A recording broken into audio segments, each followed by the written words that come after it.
Supposons que vous cherchez à représenter sur le cercle trigonométrique deux angles qui ont un même sinus égal à 0,5. Mais pour ça, vous allez tracer la droite de l'équation y égale 0,5, droite horizontale. Vous avez un premier point grand M ici qui, sans surprise, correspond à un angle orienté de 30 degrés, puisque sinus de 30 degrés est égal à 0,5.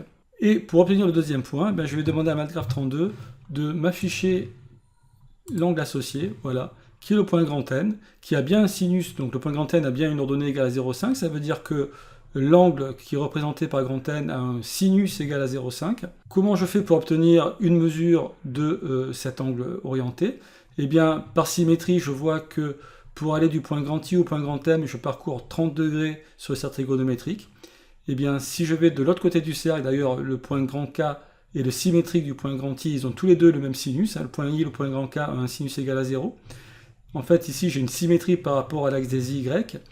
Et si je pars du point grand K à 180 degrés, donc l'angle plat, et que j'enlève cette fois 30 degrés, je vais arriver au point grand N. Donc par symétrie, vous voyez, si je parcours 30 degrés ici dans le sens positif, et l'opposé en partant de grand K, j'arrive sur deux points qui sont bien symétriques par rapport à l'axe des Y.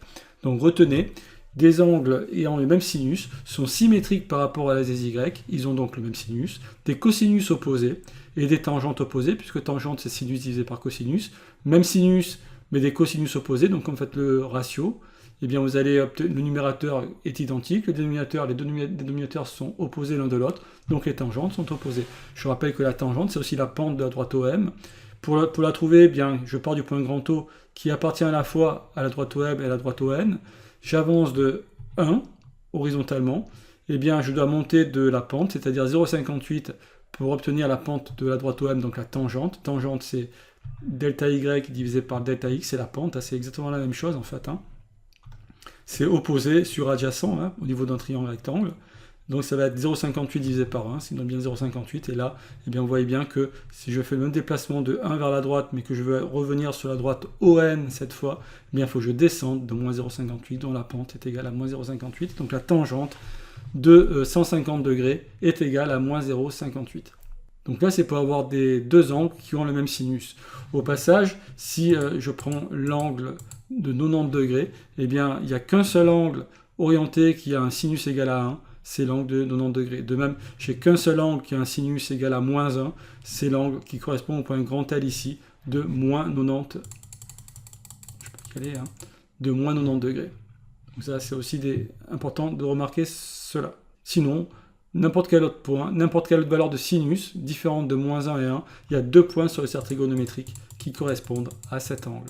Et ils sont symétriques par rapport à l'axe des Y. Et pour passer d'une mesure à l'autre, je fais 180 moins l'angle. Imaginez que j'ai par exemple, on va prendre un truc, voilà. Imaginez que j'ai 120 degrés, je fais 180 moins 120, j'obtiendrai bien 60 degrés, c'est-à-dire la mesure de l'angle en rouge.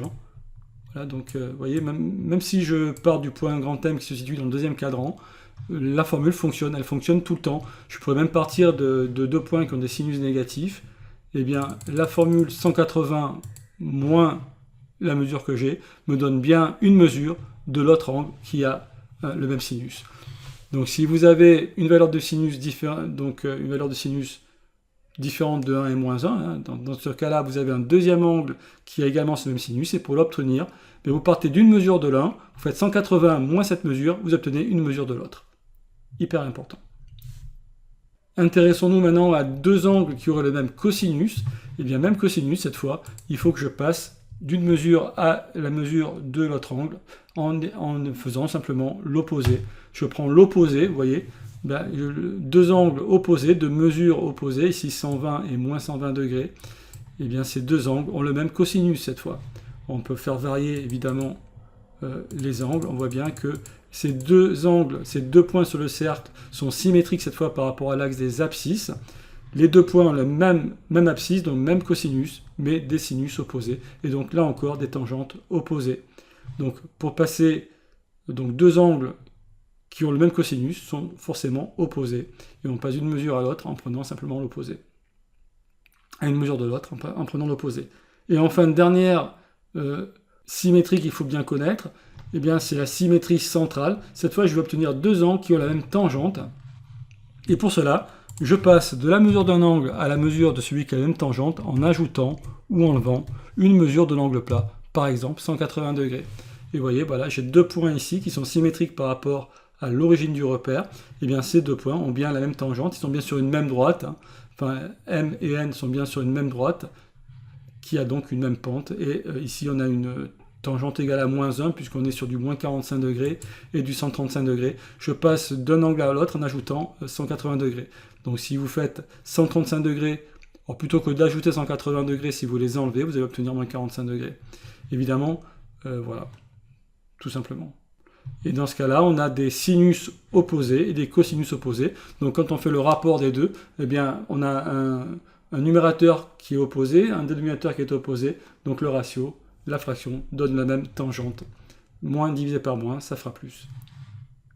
Voilà, donc important de bien connaître ces symétries. Hein. Pour passer d'un angle à un autre qui a la même tangente, ben, j'ajoute ou j'enlève 180 degrés. Pour passer d'un angle à un autre qui a le même cosinus, et bien cette fois-ci je prends des angles opposés. Et pour passer d'un angle à un autre qui a le même sinus, je fais 180 moins la mesure dont je dispose et j'obtiens une mesure de l'autre angle. Donc bien retenir ces résultats-là, notez-les, donc c'est très important. Et bien je vous remercie de votre attention.